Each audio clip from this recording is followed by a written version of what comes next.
Hello, church. Welcome to this week's message. My name is Henry Loke. This is God's Feeding Station. It's an honor to be with you again this week. A little different here in the studio. A little logo action going on. I feel like Vanna White. I'll take 2 G's, Vanna, right? Yeah, it's kind of cool. A little something new, but maybe this will be the setup going forward. But it looks a bit more professional, I hope. Anyway, it's great to be with you again this week.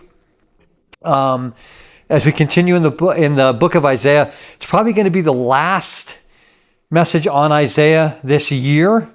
We'll do some holiday stuff, probably a little holiday message I was thinking next week, and then we'll have the Christmas Eve message, and then nothing new until that second weekend in January. But we'll talk about that at the end. Today we're talking about leaders who mislead. And we're in Isaiah 9:13-7. And the story and the teaching, I think, has basically kind of been the same, somewhat, over the last 30 some odd weeks, 32 weeks, I believe. Isaiah has recognized that Ahaz has disobeyed, Israel's disobeyed, God is bringing judgment. And we've talked about that in all kinds of different ways. And so we're kind of, I feel like in some sense, beating a dead horse. Today's going to be a little different.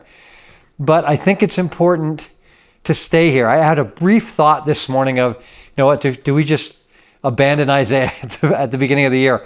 It's like, no, because there's a reason God has us here. And that's my own thinking. That's not coming from God. But the story's kind of been the same. And the teaching's been the same. And no matter what commentary, what author you look at, it's basically the same thing.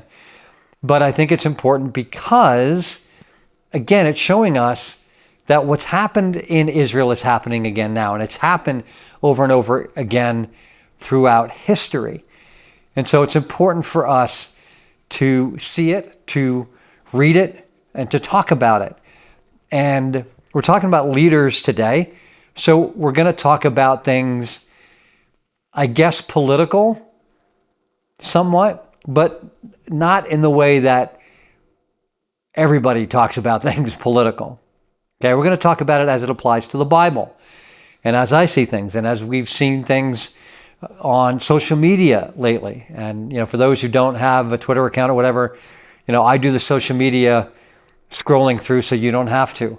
But we see these things all the time, and it's important we talk about them because the behavior and faith to me is a very simple thing to read about. It's not an easy thing to do, but I think when you look at it and you see it, and you see how it's applied today, it becomes very clear and becomes very important because the lessons of Israel apply today. So we talked about pride last week. And in my mind, there's different types of pride. There's pride in like a job well done. I am not the world's greatest handyman. My wife will tell you that. My dad was better at it. I had uncles who were really good at it, and my stepdad was great at it. I am not. And part of it's just because I never did it. And so, but like we have these rails that we put up on the deck and out on the front porch, and I did that. Now, I was really kind of ADD about the details of it, measuring and remeasuring and re-remeasuring and re-remeasuring, but they turned out pretty good. And so there's that type of pride. I was proud that I was able to kind of figure that out and do it, and I took satisfaction in it, right? Took satisfaction in a job well done. But that doesn't make me Bob Vila, right? I'm not going to have a home show in the next 6 months about home improvement. That's not that doesn't, that small job doesn't make me, Tim the Toolman Taylor kind of thing. But you can take pride in doing a job well done and being satisfied with it, knowing that you put the time in it. I'm proud of the work I do as a musician. I'm proud of the work that we're doing at the feeding station and happy that the Spirit is working through us in doing these things. But that doesn't make me, some great evangelical where I'm going to be preaching at, the Broncos football stadium and having a revival there at some point. It doesn't make me Billy Graham by any stretch of the imagination. So there's that kind of pride, right? The other type is thinking more of yourself than you should, right? It's an arrogance that creates self-exaltation, that looks for worship, that leads one to believe that I deserve this, that, and the other thing. I deserve, you see it at you see it at events, VIPs and all this type of stuff. I deserve that because of who I am, because of how much money I have, because of what political office I hold, because of I'm a CEO of this and this and this company, right? I deserve because of the position I hold, right? That's the wrong kind of pride. It's arrogance, and it's arrogance that lead, again, politicians or celebrities to think more of themselves as they should. You saw it with the election, all these celebrities coming out telling people how to vote. It's like, what makes you think that your opinion matters to me? Doesn't. Now, to some it does, but I think those are people without discernment. Those are people without understanding of who should be honored and worshiped and who shouldn't be. And so when it comes to these types of people, there's this hero worship that happens. And when you're talking about political leaders particularly, this type of hero worship then leads to them being less and less able to lead their people in the right way. Right? They think they're entitled to do whatever they want to do. Or they will do whatever the people who are donating to their campaigns want them to do, rather than maybe what's right and what's best for the people. So just leadership, good leadership, can only come from a place of humility, a place of good self-awareness, a place of understanding that I'm fallen and I'm no better. Just because I've been put in this position, it makes me no better than the next guy.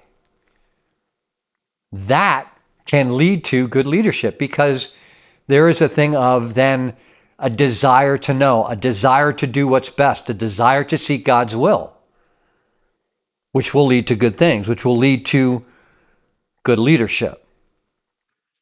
Those are the people who understand the huge responsibility that's been placed on them, and that God has put them in this position for a purpose. But those who think that they're the be-all and end-all, right, they start to believe their own press, right? You've heard that term before, right? They start to believe what people think and say and write about them.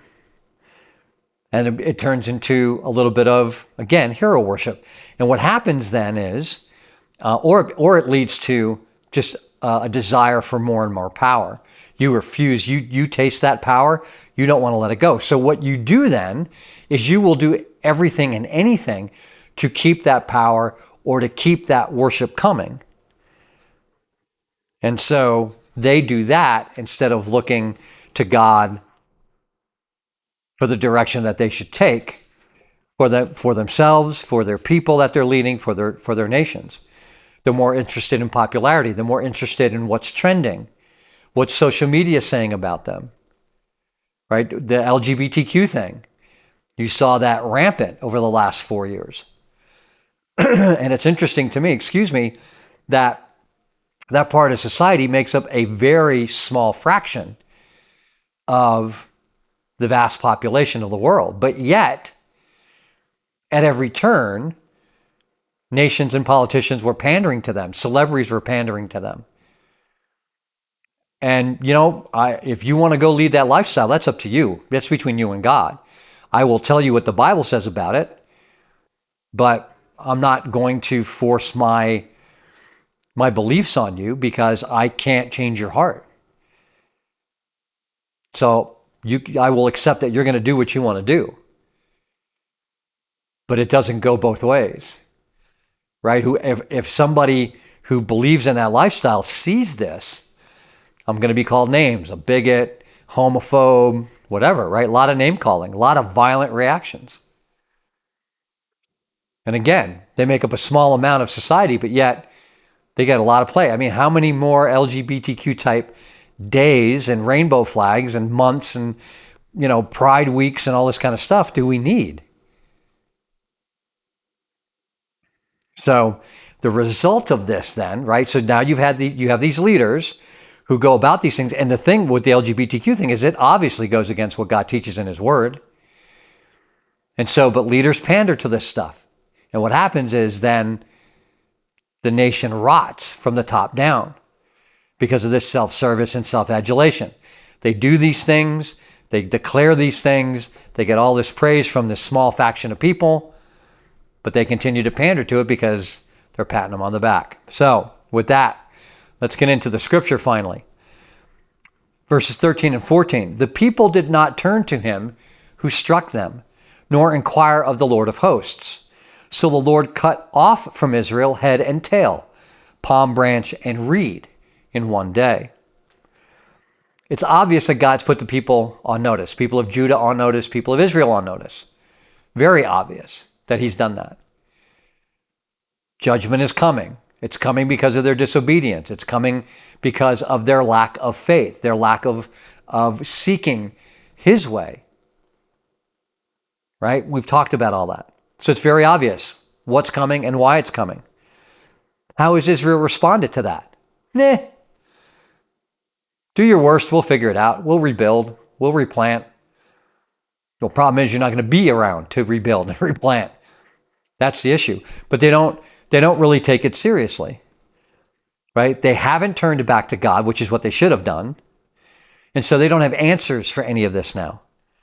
They don't understand what's wrong. They don't understand the gravity of what's coming. And so they don't have now a clue or a remedy to what ails them in their disobedience. They have no idea.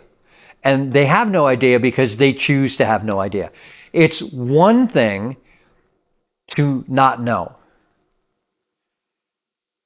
It's another thing to know and ignore it. And that's what Israel has done. It's what Judah has done. They know better. They choose to go a different way. And so God's cutting them off.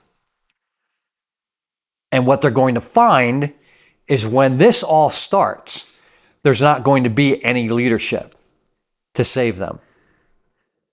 All hell is going to break loose. They're going to be on their own. And the proof is in their behavior. Right? They're just going about like nothing's wrong. Isaiah, for 9 chapters now, has been telling them, has been trying to hammer home to them what's been happening. They're like, we'll deal with it. It's not a big deal. No worries. Now, if you knew you were under judgment,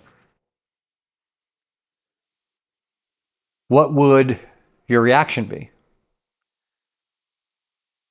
You'd be preparing, wouldn't you? You'd be living every day as if today's the day. Judgment is coming.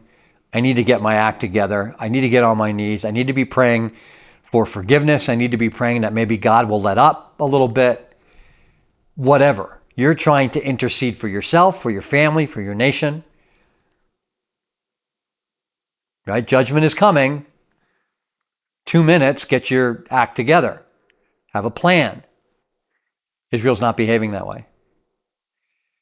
Israel's behaving, and Judah particularly, as if they don't care. And thus, God's going to cut them off. In verses 15 and 16, the elder and honored man is the head, and the prophet who teaches lies is the tail. For those who guide this people have been leading them astray, and those who are guided by them are swallowed up. The false prophets are lying to everybody. Right? The tail is wagging the dog here. I don't know if you all know what that means. There's a movie out called Wag the Dog. Robert De Niro's in it. I think Dustin Hoffman's in it. It's an older movie. But it's a movie, it's a story about a politician who's caught in a scandal president.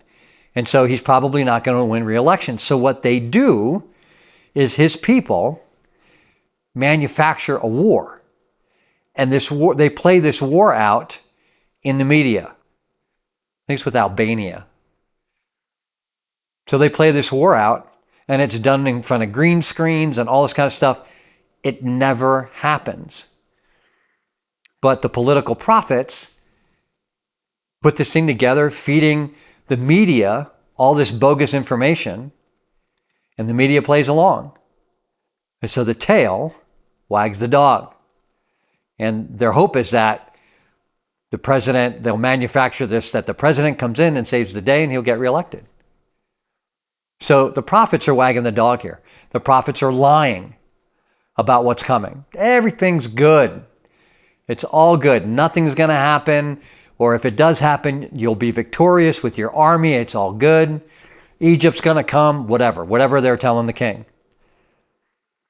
And they're telling the king what he wants to hear. And it's just flattery, right? It's self-serving both to the prophet and to the king. It's self-serving to the prophet because the king likes what he hears and he keeps them elevated in their position. And it's self-serving to the king because he believes everything is good and that the people love him.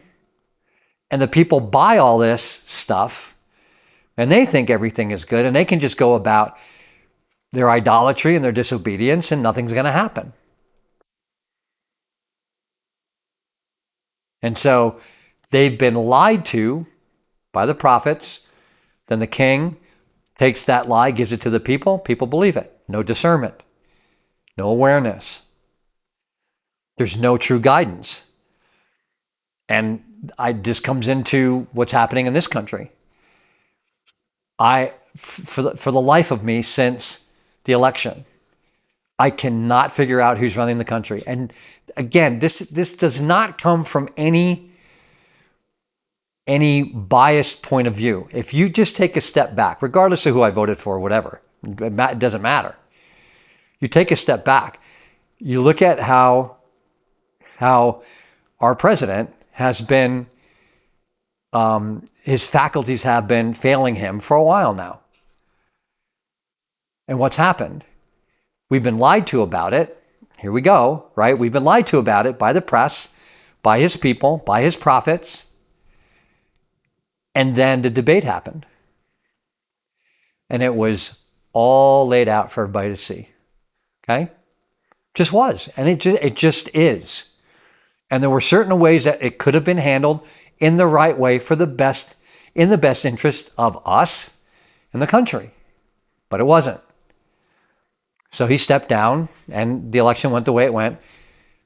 And I've even heard, like, again, believe half of what you see and none of what you hear when it comes to the press. But there's stories floating out there that the Democrats are really angry with him because he's basically abdicated at this point. But that's been the question for a while. Who's running things? If he's struggling that much at the debate, how bad has he been struggling? And a lot of us thought this has been going on since he's been elected. He really had a hard time. You just saw him gradually falling off. Okay, that's not a Democrat-Republican argument. It's just a fact. So, who's been guiding the country? I don't know. I have no idea. Great question. But leadership like this does and says anything that will keep them in power. But the problem is, when the guides are off, then so are the people who follow them. Now, you have to decide for yourself whether you think the guides are off now or not in this country. Just as others have to decide for themselves in other countries. That's up to you. I'm not here to preach one way or the other. I'm just here to tell you what I see and what God's showing me.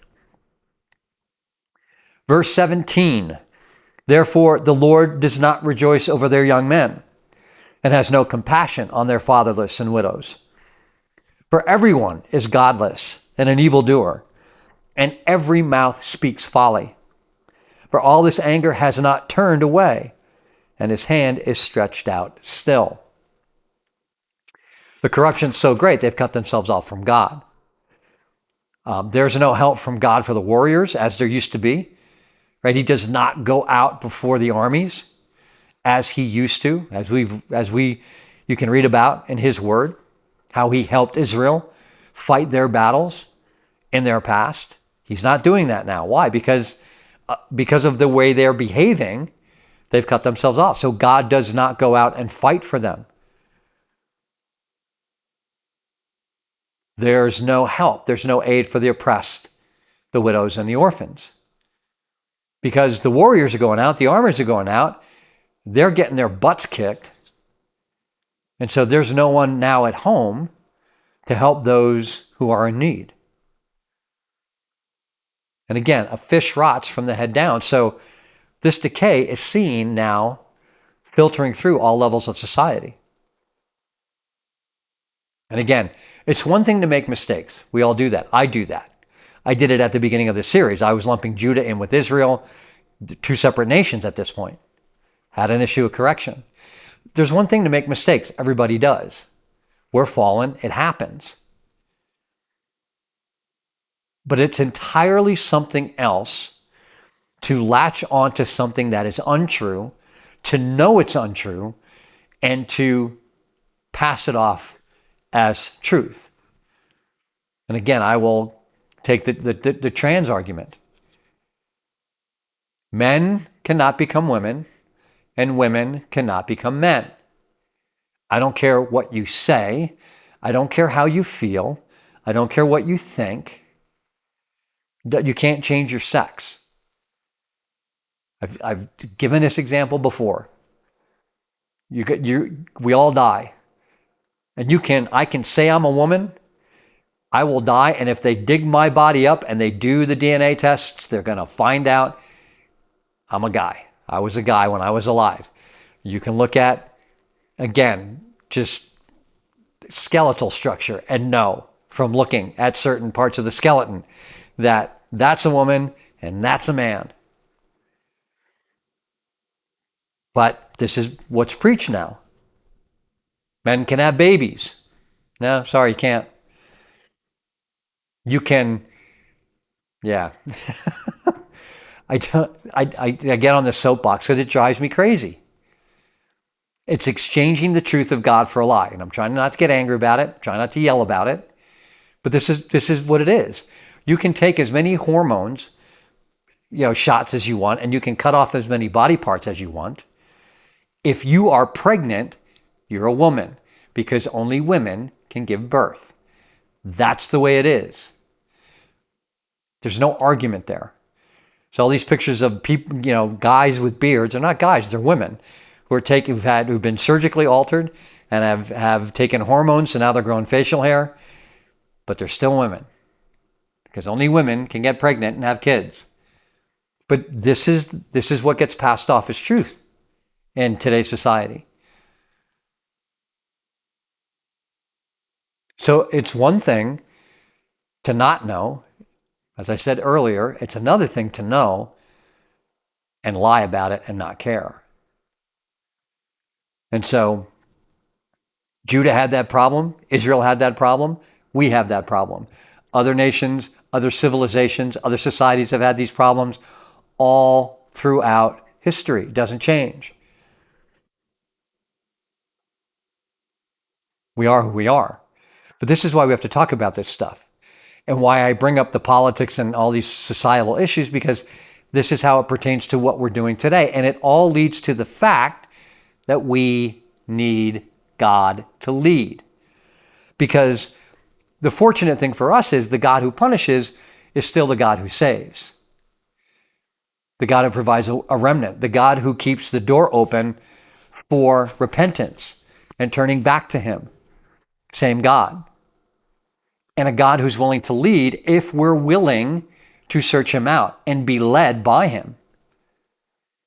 Because that's the problem. People in Isaiah's time not being led by God because they refuse to be. People today not being led by God because we refuse to be. It starts with us personally. It starts with each one of us individually. Are we being led by God? Are we being diligent in seeking His will every day? Then that translates to our families, our societies, our neighborhoods, our towns, our cities, our states, our nations. So it's the same problem. But again, God provides a way. He's just waiting for everybody to turn. He would give Israel a reprieve as He did Nineveh should they turn. But they're not gonna. And so we're going to see how this all plays out. So as I said earlier, this is the last Isaiah message for a while, probably 3 weeks, 4 weeks. We're going to do some holiday stuff next week. And we'll do we'll have a Christmas Eve message. And then we'll probably rerun a couple of things over New Year's, and then we'll be back at it. It's going to be like the 10th, 11th, something like that of January. I don't know the dates right now. Wednesdays, the first is on a Wednesday. So the weekend of the 10th, we'll be back with the Isaiah, back on the book of Isaiah. And so look for that. I hope you're enjoying the holiday stuff. I hope you're having a good holiday season. Again, it can be very hectic. If you could see behind the camera, you'd see how hectic it is here. Kind of crazy. But it's been good. And I've got to, I don't know if I even said this. I'm a grandfather now. I haven't shared that news really with the feeding station at all. I kind of forgot to let y'all know. Some people know. But yeah, our daughter, Caitlin, had a baby boy on the end of October 26th. His name is Brooks David, middle name David after King David. So good lineage there. And yeah, he's doing well. We saw him last weekend. They came up, helped decorate the tree and stuff. And so we got to see him and spending some time with him. And if I think about it, when I edit this, I'll throw a picture up here in in this. But he's doing great. And your prayers for his parents, that they will raise him up in the way that he should go, would be greatly appreciated. I would love for you to do that for him. But yeah, I'm kind of feeling old these days. I'm a grandfather. I've become my parents. But anyway, yeah, just wanted to let you know that. And there'll be a video up here, hopefully next week, about what's coming up in 2025. And so be looking for that as well. Some changes coming here at the feeding station. So hope you like the new backdrop. Hope you're having a good holiday season, good Christmas season. Hope you're latching on. Again, if you haven't, check out the broadcast channel. We're doing all this scriptural based stuff on Christmas. So check that out. And that'll keep you rooted in the reason for the season. So with that, have a wonderful rest of your day wherever you are. Thank you for being here. Thank you for your prayers. Thank you for your support. And thank you for all that you have done for us in helping keep this ministry going over this past year. And looking forward to what God has for all of us in the upcoming year. So, but I'll be back next week. So have a great week, and Lord willing, we'll talk in a week or so. Take care. Bye-bye.